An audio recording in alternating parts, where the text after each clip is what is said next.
Alright, the Qur'an says, "We built the universe with great might, and we are certainly expanding it." Shocking?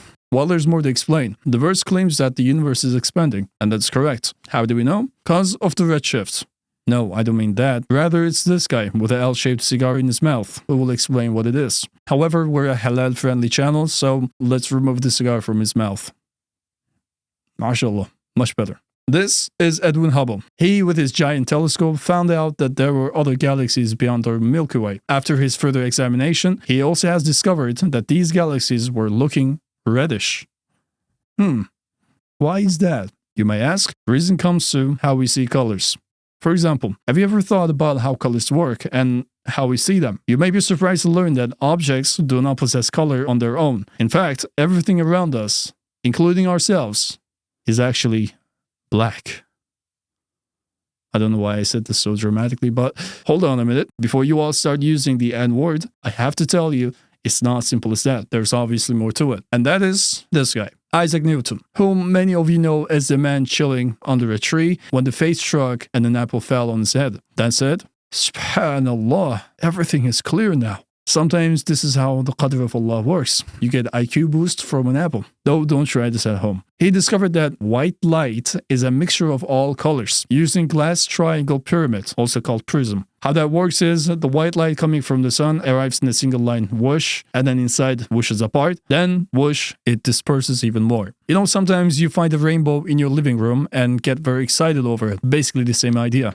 Light hits the objects and each object observes and reflects colors accordingly. The colors that are being reflected is what we perceive as the object's color. Each of the colors we can see has their own wavelengths, the longest of them being is red. Because red light has the longest wavelength, in other words, stretch, it scatters the least as it travels compared to other colors. Although all colors travel at the same speed and distance, each of them appears clearer to us according to its wavelength. And this is the entrance of the redshift law. Dun dun! Simply, when an object, in this case a galaxy, moves in high speed very fast away from us, that's when we start to see that galaxy as red, and this is called redshift. As galaxies move away, all their light shifts towards longer wavelengths. Light that was once blue becomes red, and if the galaxy is far enough, it shifts beyond what we can see. This concept is usually explained to using ambulance or a car as examples to make it simpler to understand.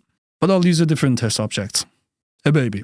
Imagine a baby crying and giving you a headache. You get fed up and choose to act on an impulsive thought. And you throw the baby. Now, that is wrong, and you should never do that. However, let's focus on the result of what would happen. Did you hear it? The crying sound became weaker and eventually disappeared, because the wavelengths from the flying baby kept stretching until it's not possible to hear it any longer. If you didn't throw that baby, you would have kept suffering from the same tone of crying sound. But because you decided to throw him, the sound slowly faded away. Alhamdulillah. Disclaimer, no babies were hurt during making this video. So essentially, this is what Hubble discovered. He examined more other galaxies and observed their redshift, proving that galaxies are moving away from one another like a balloon, and as a result, confirming the expansion of the universe. Now, this is discovered between 1912 to 1929, though the Qur'an said this much before 1400 years ago. In those times, the idea that the universe was expanding didn't even exist. The belief was throughout the medieval times and before a static, finite, earth-centered universe, largely based on an ancient Greek philosophy from the people like Aristotle, who was known as the philosopher, stressing on the word the, and Ptolemy, not Ptolemy. Yeah, I've done the same mistake.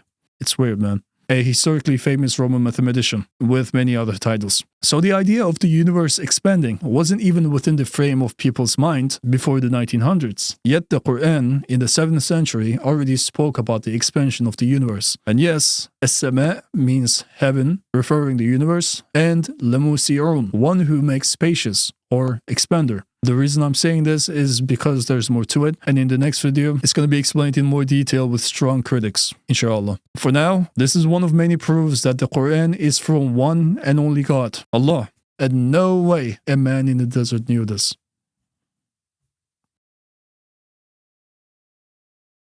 Capiche? Yallah, salamun alaikum.